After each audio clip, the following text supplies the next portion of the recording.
topqa, 3-chi top tulpar. Ендеше балалар topqa birigib olsak, sabaqimizni boshladik ya. Eng oldimen o'tgan taqriqqa sholu jasab olaylik. Biz o'tgan taqriqqa sholuda free reaksiya orqali o'tkazib bo'lamiz. Har topdan 2 freedan olib, o'tgan sabaqqa sholu jasaylik ya. Qani birinchi bar hisoblanmada bar hisobi 2 free hisob olamiz. Apay so'day ma'lum. Apay, men bu o'zi so'roqqa javob beramiz ya. Qani 2-chi topdan 2 freedan olamiz.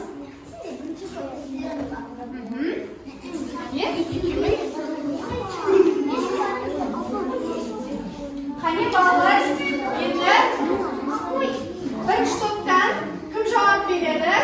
Dardan boshlaylik. O'rt bo'lgan joyda qaysi xizmat turiga yuvinamiz? O'rt bo'lgan joyda qanday xizmat turiga yuvinamiz? Пожарный қазақшасы.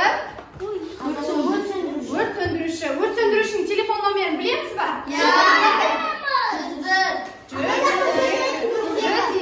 Дұрыс айтасыңдар. Жарайсың. Ал екінші сұраққа кім жауап береді? Ералы. Сұрағымызды оқимыз. Қауіпсіздік ережелерін білесіз. Қандай тұрмыстық қауіпсіздік ережелерін білеміз? Айтайықшы. Үйде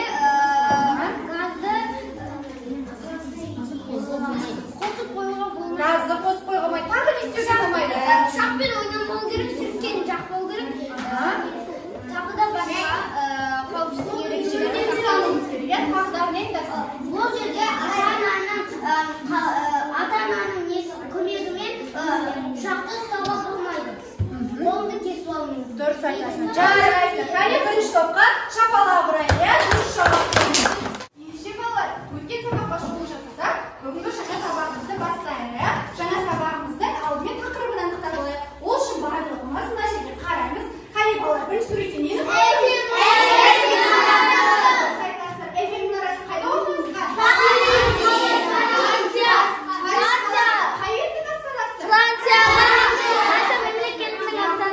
Дұрыс айтасың. Яғни осы мұнараны көрсек, біз Францияны елестетеміз, иә? Ал енді мынау не деп ойлаймыз? Суретте не көрсетілген? Яссауи Қожа Ахмет Яссауи кесенесі. Ол қайда орналасқан? Түркістан қаласында. Яғни осы кесенені көрсек, біз Түркістан қаласын есімізге түсіреміз, иә? Енді мынау не? Ол қайда орналасқан?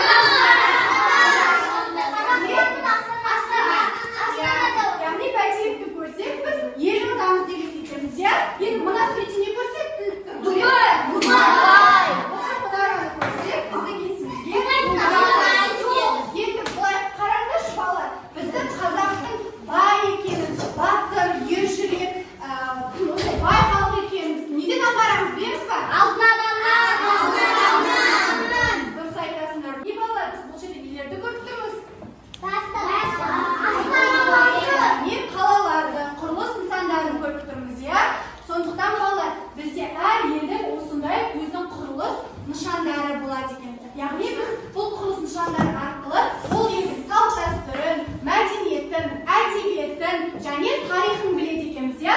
Сондықтан бұлардың барлығы нышан деп аталады. Яғни балалар, біздің бүгінгі өткен сабағымыздың тақырыбы біздің еліміздің нышандары. Балалар, осы нышандар бізде екіге бөлінеді екен. Есімізге сақтап алайық. Біріншісі ол ресми нышандар. Ресми нышандарға не жататынын білеміз ба, балалар?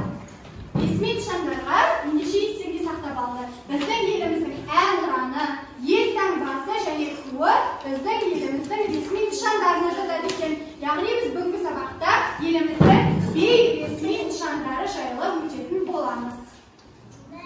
Ендеше балалар, біз қазір сендермен осы тақырып бойынша тапсырмалар орындайтын боламыз. Алғашқы тапсырмамыз бізде топтық жұмыс. Яғни қазір мына берген сілтемеге өту арқылы әр топ өзінің тапсырмасын алатын болады. Қане бастайық. Бірінші көріп тұр ма сендерге? Бірінші топты кім таңдайды? Қане айналдырамыз. 1, 2, 3. Бірінші топқа қай тапсырма түседі екен? Қызыл. Қане? Қызыл. Бізде алтын адам ұсыты, яғни бірінші топ алтын адам жайлы не білеміз?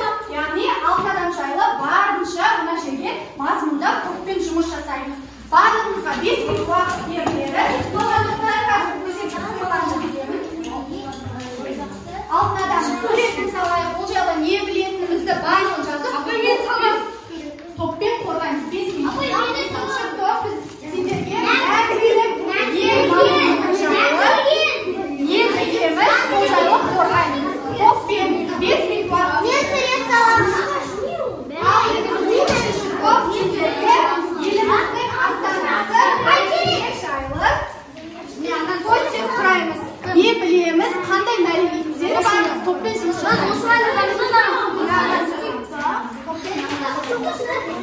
Балалар, көппен жұмысқа 5 минут уақыт беріледі.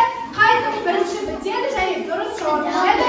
Сол топқа барыңыз болғаныңызға екен.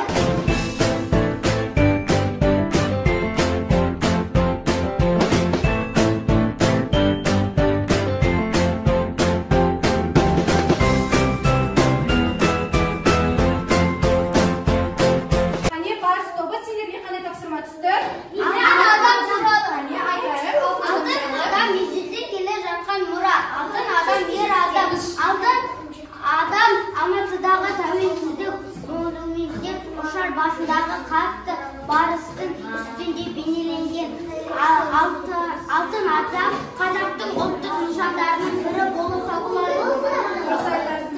Жарайды. Алтын адам жайлы жақсы жасапты, иә? Түсіндік пе, балалар? Иә. Ендеше шапалаға тізілген бағалап жіберейік, иә? Аха. Балалар тапсырманы орындап болса, кішкене сергі балаларға шашап қалған шығарсыңдар. Ендеше барымыз орнымыздан тұрамыз. Сергу жаттығу жасаймыз. 1, 2, 3,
бірінші топтан бастайық, айналдырамыз.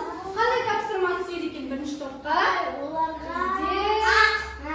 Оларға Қазақстанның ресми емес нышандары. Оның ішінде музыкалық аспаптардан қандай нышандарды білеміз, соны мына жерге толтырып жазамыз. Бірінші бұл барыс тобына. Қане, мен үшін уақыт берем. Келесі тізімге қандай тапсырма түседі екен? Екінші топқа Қазақтың ресми емес нышандары жануарлардан қандай нышандар бар? Содан жазып шығамыз. Қане 5 минут берем. Ал бізде үшінші топта Қазақстанның ресми емес нышандары өсімдіктер. Қандай өсімдіктер бар? Соларды топпен орындап жазамыз. 5 минут уақыт берген. Кран тобы келмеген тапсырмамызды оқимыз. Қазақстанның ресми емес нышандары жануарлардан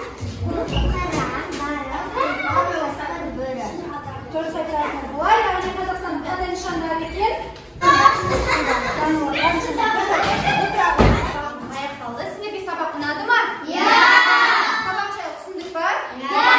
Ендеше сабақты қорытындылау үшін принтер әдісі арқылы рефлексия жасап жүрейік. Қазір сендерге мәселелер таратам. Сабақ жайлы ойларыңды жазып, егер сабақты жақсы түсінбейді, жасыл принтерге алып келіп жапсырады, яғни барлығы түсінікті. Ал сары принтерге сабақ жақсы өтті, бірақ түсінбедім. Ал қызыл принтерге сабақты мүлдем түсінбедім деген оқушылар жапсыратын болады. Қане балалар, тез өз ойымызды жапсырып, ойымызды жай жіберейік. Иә, контез етеміз. Баспай.